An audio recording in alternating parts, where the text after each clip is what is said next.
So my other thought is that defensive end is stacked. Are any of those guys capable of moving inside? Because the D tackle position seems to be a little thin and not necessarily star-studded. Well, there's a lot of talk of Buckeyes coming out with more of a five-man defensive line that they're going to use at times. The one guy that I thought was going to move inside last year, and I think we'll see it quite a bit more this year, is Nick Bosa. I think he's got the size, he's got he's got the skill set that he can slide in.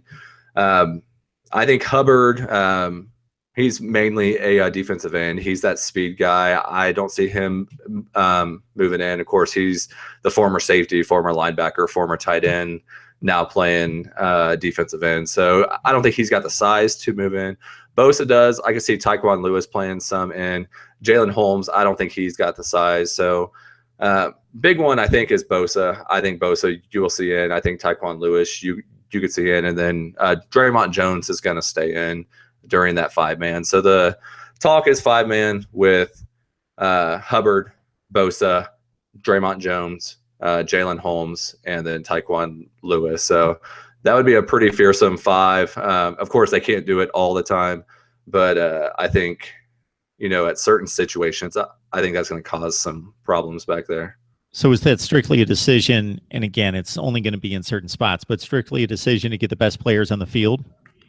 I think it's, yeah, I mean, when you've got that much talent, and to think we haven't even talked about a guy like Jonathan Cooper, who was a five-star guy last year who dominated the spring game, it's just trying to maximize getting enough talent on the field. And I think also it's a way to alleviate the lack of experience and depth at linebacker. The three guys that are starting are proven. They've done their thing. The guys right behind them, you just don't know about. So I think it's a way that they can maximize getting their talent onto the field while also possibly giving, Dante Booker a breather, or Jerome Baker or something. So, yeah, it's just about getting all those guys onto the field. And who knows if it will actually happen. It seems like every spring we kind of hear of some new gimmick that the Buckeyes are going to bust out, whether it's Braxton Miller throwing from the wide receiver or something, it just never really happens. So it's fun to think about just because they got so much talent out there at defensive end. But until I actually see it in a game, I'm going to be a little skeptical that they actually run it.